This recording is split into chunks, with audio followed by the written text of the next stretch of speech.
प्रश्न, जयकांतन ने मजदूर के कष्टप्रद जीवन और अंतर्मन का बारीकी से चित्रण किया है। इस कथन की समीक्षा कीजिए अथवा मजदूर का जीवन और सपनों का टूटना, इसका वर्णन करें। उत्तर नंबर 1, जयकांतन ने ट्रेडिल कहानी के कथानायक के जीवन का सूक्ष्म अध्ययन कर उसका चित्रण किया है। पीड़ित, दलित, शोषित, निर्धन मजदूर जीवन की मुसीबतों के साथ साथ उनके हृदय की गहराई में उतरकर चित्रण करने वाला जयकांतन के अलावा दूसरा कोई तमिल कहानीकार नहीं हुआ। इस संदर्भ में डॉक्टर के जमुना ने लिखा है, समाज द्वारा तिरस्कृत, अपमानित एवं उपेक्षित लोगों को उन्होंने सहानुभूति की दृष्टि से देखा और उनके जीवन का चित्रण अपनी कहानियों में किया।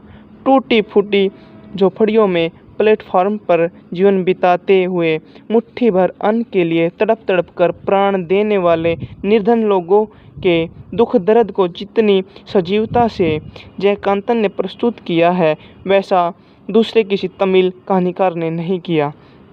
नंबर 2, जैसा कि कहानी पढ़कर आपको पता चलता है कि विनायक मूर्ति अपने मालिक के मूड पर जीवित रहता है। कभी मुदलियार प्रसन्न होकर अठन्नी दे देते हैं तो कभी मूड ठीक रहे तो चाय के लिए चवन्नी दे देते हैं। भोजन है दाल भात, अनवरत काम। निर्धन मजदूर के जीवन में घोर निसंगता, वह अकेलेपन का शिकार भी है। नंबर 3, जयकांतन मजदूर के जीवन के संबंध में 3 शब्दों का प्रयोग करता है, बीमारी, दर्द, अपमान। मजदूर भी मनुष्य होते हैं, उनके भी कुछ सपने होते हैं। उन सपनों को पूरा करने के लिए वे जीवित रहते हैं, दर्द सहते हैं, अपमान झेलते रहते हैं। उनके सपनों का संबंध धनाढ्य या सम्राट बनने से नहीं है, बल्कि जिंदगी को सुचारू रूप से जीने के लिए आजीविका अथवा रोजमर्रा की ज़रूरतों को पूरा करने के उनके सपने होते हैं। विनायक मूर्ति का भी विवाह करके घर बसाने का एक छोटा सा सपना था। विनायक मूर्ति को पेट में दर्द उठता है। डॉक्टर से पता चलता है कि उसे हर्निया नामक बीमारी है और तुरंत ऑपरेशन करना होगा। ऑपरेशन के बाद डॉक्टर की हिदायत थी, तुम्हें शादी नहीं करनी चाहिए। अव्वल तो ऐसी इच्छा उठेगी ही नहीं, फिर भी दूसरों के दबाव में आकर कहीं शादी न कर लेना। डॉक्टर की बात सुनकर जैसे निर्धनों को कोई सपना सच नहीं होता, विनायक मूर्ति का सपना चूर चूर हो जाता है। लगभग पिछले 12 वर्षों से सजाया संवारा गया घर बसाने का सपना मिट्टी में मिल जाता है। एक नौजवान व्यक्ति के लिए इससे बड़ा वज्रपात भला और क्या हो सकता है। कैसी विडंबना है विनायक मूर्ति के जीवन में कि वह गुप्त स्थान के घाव को दिखा भी नहीं पा रहा है और सहन भी नहीं कर पा रहा है। नंबर 4, दरअसल विनायक मूर्ति का सपना टूटना यानी मजदूर वर्ग का स्वप्न भंग है।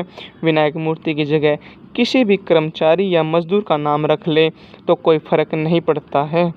विनायक मूर्ति अदम्य जिजीविषा प्रकट करता है।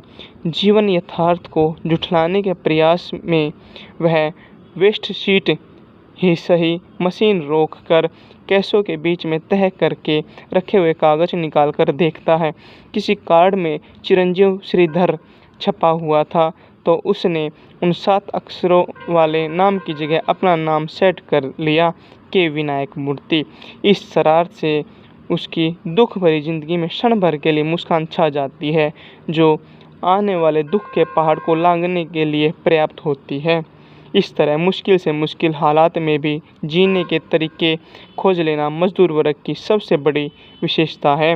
नंबर 5, ट्रेडिल कहानी हमें निराश करने की बजाय आशावान बनाती है। यह कहानी बताती है कि विपरीत परिस्थितियों में भी जीवन को अर्थप्रद बनाया जा सकता है। जीवन नई अर्थवत्ता प्रदान की जा सकती है। कटु तिक्त रस, कड़वा तीखा रस का पान करते हुए मानवता की रक्षा की जा सकती है। जीवन की एक रसता या मोनोटोमी को भी ठुकराया जा सकता है। यांत्रिक जीवन की असह्य वेदना को सहन करने मनुष्यता को बचाए रखने के लिए प्रयास किया जा सकता है। टूटते बिखरते चूर चूर होते सपनों के समय में भी जीवन रस का अन्वेषण किया जा सकता है।